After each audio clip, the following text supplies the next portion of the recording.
I'm back again at the Taipei Bike Show, and there's just so many weird and wonderful things here that you don't tend to see anywhere else. I'm determined to try and show you as much of this as possible. There's a lot of great tech here, so that's what I'm going to do today. So, well, buckle up. Enjoy the ride.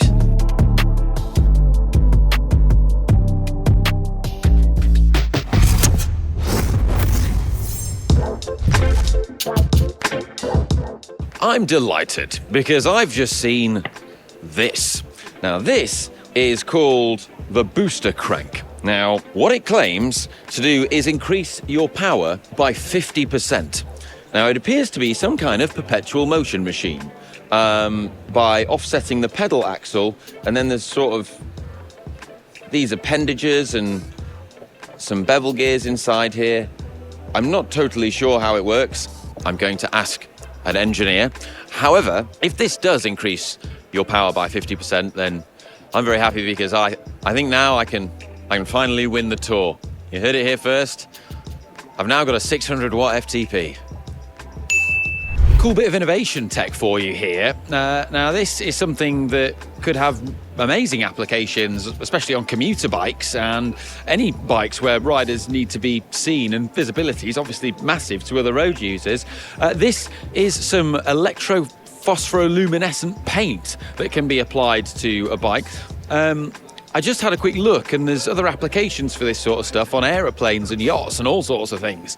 But applied to a bike, it makes a lot of sense.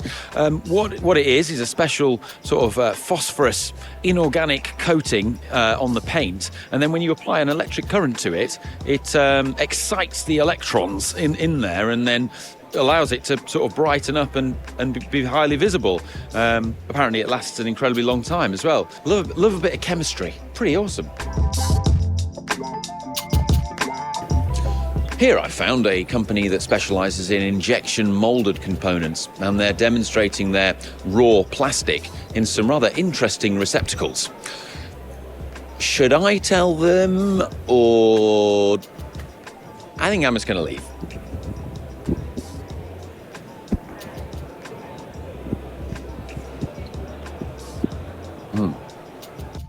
I've just bumped into none other than Josh Poertner here at the Taipei Show from Silka. And so, Josh, I want to ask you, what sort of interesting things have you seen? Because I suspect some of the things that you'll notice and look at are not the kind of things that would catch my eye. And there's loads of crazy stuff here. Yeah, you know, this year, to me, is like, I feel like a convergence year for tech. So I'm not seeing a lot of really new, innovative things, but my God, like, everybody's got wavy rims. Some people have wavy spokes. Some people have 3 spokes with wavy rims and spokes. Everybody's got a star ratchet now that the DT patent's expired. So I think there's probably 20 booths talking about that. But yeah, it's a lot of converging on tech, right? We've got kids' bikes and carbon. We've got probably the most interesting thing I've seen. There's a guy here who's got some really beautiful forged compression molded long carbon fiber tent stakes that are really beautiful. And I would say the other thing I'm seeing a lot of is hydroforming is coming down in cost. And there's some guys showing off some really cool, I don't know if you probably saw it, laser cutting of hydroform tubing, full CNC, and then they're using those same programs to laser weld. And so that is bringing these beautiful hydroformed aluminum tubes down into really price points that have never been there before. So like there's some companies showing off hydroformed like little kids Strider bikes at really reasonable price points. So some pretty cool flow of tech, but yeah, it's hard. I think my favorite booths here are the ones that sell like the little mechanisms for like folding bikes and latches and locks and little machine details like that. But yeah, I'm not seeing anything that's like super revolutionary or innovative. Yeah. What about this? Sure, I would have thought this would be your favorite. I mean, you're just probably kicking yourself that you didn't come up with that. This actually is my favorite thing of the show. It's fun.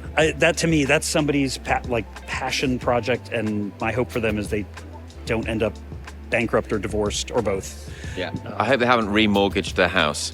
I sure hope so. Or hope not. All right. Cheers, Josh. I'm going to look for some more stuff. All right. Thanks, Ollie.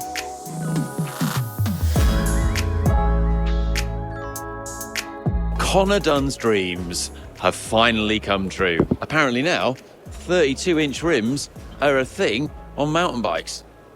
There you go. Shining Rims is who's making them. Yeah, brilliant. Just had a thought, and I can't think why. Do you remember like that really annoying kid at school that always used to copy your homework? Imagine if they started a bike brand. Something really cool from Merida that I wasn't aware that they were doing, but apparently they've been doing it since July, is they now offer custom paint jobs on Merida bikes, which you can go on their website and select, which is really cool. So they've got some examples here, and they look amazing. So they've got these nice sort of like textured paint jobs. I think this is that kind of effect where they wrap it in cellophane partway through the paint process, and it creates that textured effect on this Sculptura. That looks really smart, as does this finish that they've got on this Reacto aero bike. Really, really nice, that. Right, I'm going to have to go and have a play on this configurator later. Love a custom paint configurator. Great way to waste time. Short cranks are getting out of hand. These are 135 millimeters. Now, while they probably really excite Jonas Vingegaard, they're actually not intended for, well, adults. The primary purpose of these from Sam CX is for juniors, which is a valid thing because smaller people do need smaller cranks, so it's good to see them being catered for. But I bet that there is some adult out there whose eyes are lighting up at the prospect of this and will probably try them on their bike. It might be me for a video. Just spotted a bit of interesting bike fitting tech. This is a company called TechFit Pro. And what this consists of is a bunch of different wearable sensors, look like this, that you can fit to different parts of your body. So they fit them to the back of the pelvis and then also onto the legs.